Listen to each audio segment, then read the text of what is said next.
The air was thick with mystery as James stood at the edge of what seemed to be a veil between the living and the dead. He had always wondered what happened beyond this life, but now he was about to find out firsthand. As he stepped forward, a voice echoed through the void, calling his name. James found himself in a realm unlike anything he had ever imagined. It was neither completely dark nor blindingly bright. It was a place of transition. Spirits moved around him, some peacefully resting, others appearing lost and wandering. It was as if the weight of their past lives determined their current existence. His guide, a figure cloaked in radiant light, introduced himself as Michael. "You seek answers, James," he said. "What the dead do now is far more complex than most imagine." James followed, stepping deeper into this ethereal world. James looked around, witnessing souls in different states, some at peace, others wandering, lost in deep thought. "Who are they?" James asked. Michael replied, "The departed. Each follows a journey based on the life they lived. Some rest, some learn, some are waiting." A sorrowful spirit drifted by, its presence heavy with regret. "Why do some seem troubled?" James asked. "Not all souls are ready for peace. Some carry burdens, regrets, unfulfilled purposes. Their choices in life shape their existence here." James saw spirits engage in various activities. Some were learning, growing in wisdom and knowledge, reflecting on their past mistakes and triumphs. They existed in a space of contemplation, reviewing their actions and choices in life. Others seemed bound by the regrets of their earthly existence, unable to move forward. Michael turned to James. "Scripture speaks of this," he said, quoting Ecclesiastes 12:7. "Then shall the dust return to the earth as it was, and the spirit shall return unto God who gave it." He explained that while the body decayed, the soul continued its journey. For the righteous, the journey was one of peace, but for others it was filled with reflection and sometimes suffering. Luke 16:22-23 described the rich man and Lazarus, with Lazarus at peace in Abraham's bosom, while the rich man suffered in torment. "This is not a final destination, but a temporary place of waiting," Michael said. "Some rest, some wander, and some await judgment." James was shown a place of unimaginable serenity, where souls basked in divine love, free of pain. It was a realm where knowledge flowed freely, and those who had lived righteously found rest.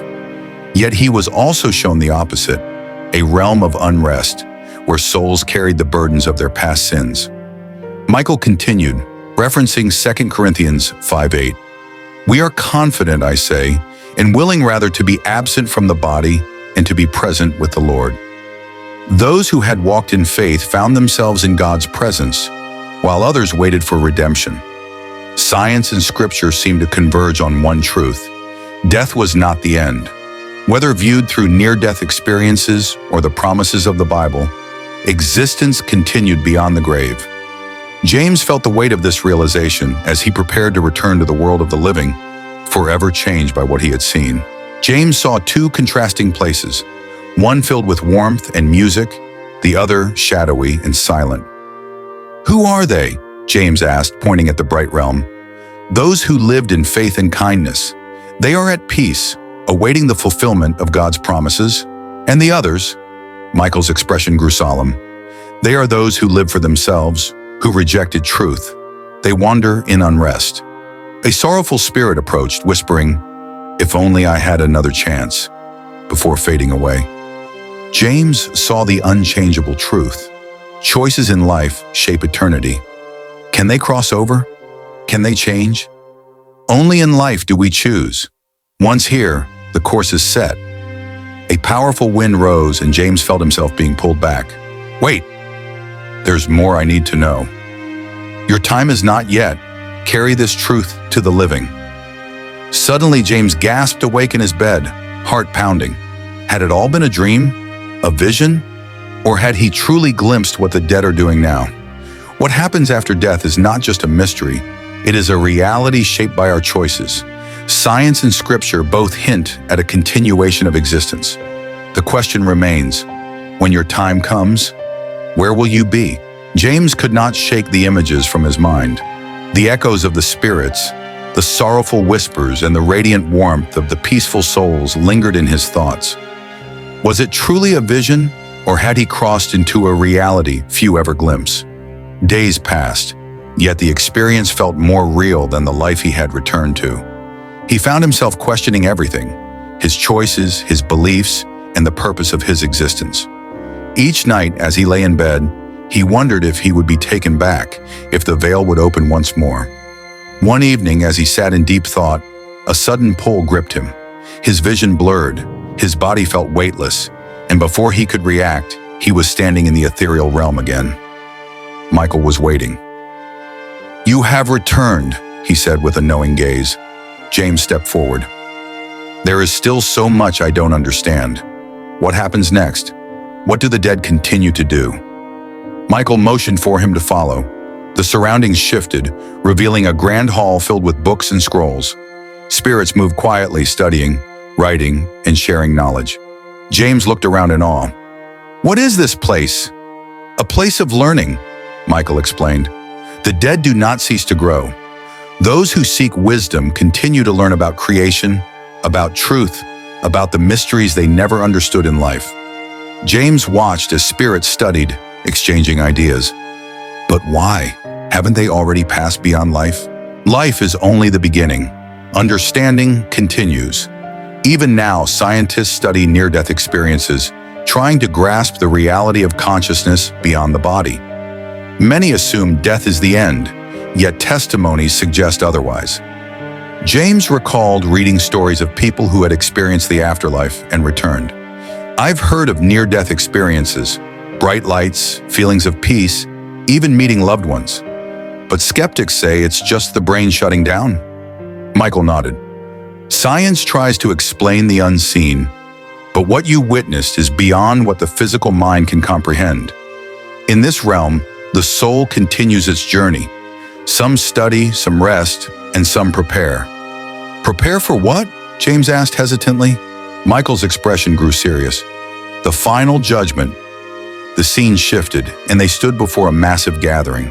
Spirits waited, some in peace, others trembling. A great presence overshadowed the area, unseen but undeniably powerful. James felt his heart race. "Is this the end?" "For some, it is the beginning of eternity," Michael said, quoting Revelation 20:12. "And I saw the dead, small and great, stand before God, and the books were opened." James watched as souls were called forth, their lives displayed before them. Some were embraced in joy, while others wept in despair. A voice echoed, filled with both authority and sorrow. Many had the chance to choose righteousness, but ignored the truth. James turned to Michael, his voice trembling. "So the dead wait for this moment?" "Yes, some in peace, others in regret, but all will face the truth of their choices." The reality struck James harder than before. The dead were not merely sleeping.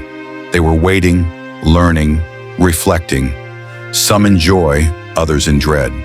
Suddenly the wind rose again, and James felt himself being pulled away. "No, I need to know more." Michael's voice carried through the storm. "You have seen what awaits. Now what will you do with this knowledge?" James gasped awake, his heart pounding. The weight of eternity pressed upon him. He had been given a glimpse beyond the veil once more. This time he would not ignore it. James could no longer live as he once had. The weight of what he had seen pressed upon him day and night. The world around him seemed different, almost trivial compared to the eternal realities he had glimpsed. Conversations with friends felt shallow. The pursuit of wealth and success seemed meaningless in the face of what awaited beyond death. But what was he supposed to do? He had seen the souls waiting, learning, reflecting. He had witnessed the judgment yet to come. But the question that haunted him most was, why had he been shown all this? One night, as he sat in silence, staring at the stars, a familiar presence stirred the air. A gentle breeze whispered through the room, and in an instant, he was no longer on earth. Michael stood before him once more. "You have more to see," the angel said. James barely had time to react before his surroundings shifted again. They stood in a place he had not yet seen, an expanse of beauty beyond imagination. A vast, endless garden stretched before them, with rivers clearer than crystal, trees bearing fruit of every kind, and a sky that shimmered with golden hues. James felt an overwhelming sense of peace wash over him. He knew without being told that this was a place of rest, of joy. "Is this heaven?" he asked, barely able to contain his awe. "This is a glimpse of what is to come for those who have chosen the path of righteousness," Michael answered. "This is what the dead who belong to God look forward to." James saw figures walking along the garden paths, their faces radiant with joy. He recognized some of them, figures from history, saints whose names he had only read about.